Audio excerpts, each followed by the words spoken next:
వచ్చినా కూడా ఇంకా ఒక గ్రామం నుంచి ఒక గ్రామం వెళ్ళడానికి ప్రజలకు ఇంకా రోడ్డు లేనటువంటిది ఈ మండలంలో దాపరించింది అనేటువంటిది కూడా వస్తా ఉన్నది. అందుకనే రామన్నపేట దాంతోపాటు మునిపంపులకు సంబంధించినటువంటి ఒక పిహెచ్ఎస్ హాస్పిటల్ అది హాస్పిటల్ ఏర్పాటు చేశారు. కానీ అందులో ఒక డాక్టరు ఒక సిస్టరు అట్లాంటిది చేసి పొద్దుకంగా తాళం వేసుకొని పోతున్నటువంటిది కనపడతా ఉన్నది. కానీ ఆ ప్రాంతంలో ఉన్నటువంటి ఏదైతే కక్కెరేని, సూరారం, బాచుపల, తురకపల్లి, ఎన్నారం, పల్లివాడ ఇతర ఆ గ్రామానికి సంబంధించినట్టు ఒక మంచి సెంటర్ అది. కాబట్టి దాన్ని 24 గంటల వైద్యంగా డాక్టర్లు అక్కడనే ఉండి 24 గంటల వైద్యం చేయాలని చెప్పేసి ఈ సందర్భంగా ప్రజలందరూ కోరుతా ఉన్నారు. ఆ సంఘ సిపిఎం బృందం కూడా మేము డిమాండ్ చేస్తా ఉన్నది. మేము ఈ తర్వాత ఇక్కడ లక్ష్మణపురం కానీ ఈ ప్రాంతానికి వచ్చినప్పుడు ఏటి కాలువకు సంబంధించినటువంటిది ఏదైతే ఏటి కాలువ ఉన్నదో గతంలో సిపిఎం కూడా అనేక ఆందోళనలు పోరాటాలు నిర్వహించాము. కానీ ఇప్పటికీ ఆ ఏటి కాలువగానే మిగిలిపోయింది తప్ప దాంట్లో నీళ్ళు వచ్చేటటువంటి పరిస్థితి లేదు. అందుకని దాన్ని ప్రధానమైనటువంటి కాలువ కాబట్టి బడ్జెట్ కేటాయించి ఆ కాలువను కూడా పునరుద్ధరించాలనేటువంటిది ప్రధానమైనటువంటి డిమాండ్గా ఉన్నది. దాంతోపాటు మేము రాత్రి శోభనాథపురంకు సంబంధించి కానీ లేదా నీర్నామలకు వచ్చినటువంటి సందర్భం ఉంది. నీర్నామంలో ఒక చిన్న సమస్య పంచాయతీ కార్యదర్శి పరిష్కారం చేయాల్సినటువంటి సమస్యలు కూడా 2-3 సంవత్సరాల్లో పెండింగ్ ఉంటున్నది. రెండు వాటర్ ట్యాంకులు ఉన్నాయి నీర్నాంలో.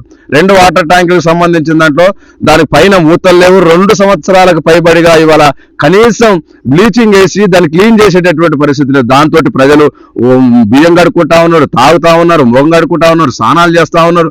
ఆ పైన కోతులు మొత్తం కూడా అన్ననే దూకి స్నానం చేసి మూత్రం పోసి దొడ్డికి పోయి ఇట్లాంటి పరిస్థితి ఉన్నటువంటి దాంట్లో కనీసము ఎంపీడీఓ కానీ లేదా ఇతర పై అధికారులు కూడా పర్యవేక్షణ లేనటువంటి పరిస్థితి దాపరిస్తా ఉన్నది.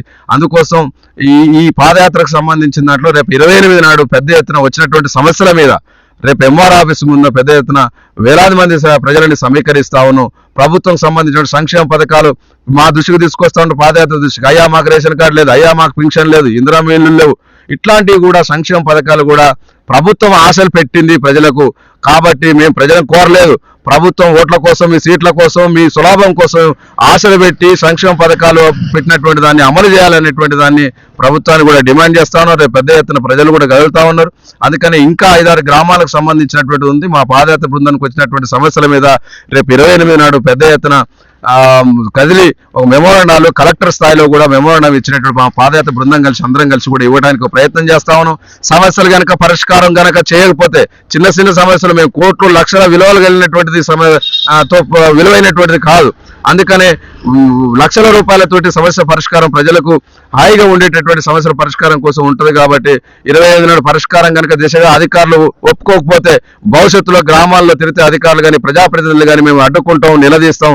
ఆ రకంగా మెడల వంచి అయినా ప్రజలను చైతన్యవంతం చేసి పోరాటాల వైపు మళ్లిస్తామని చెప్పి ఈ సందర్భంగా కోరుతా ఉన్నాం.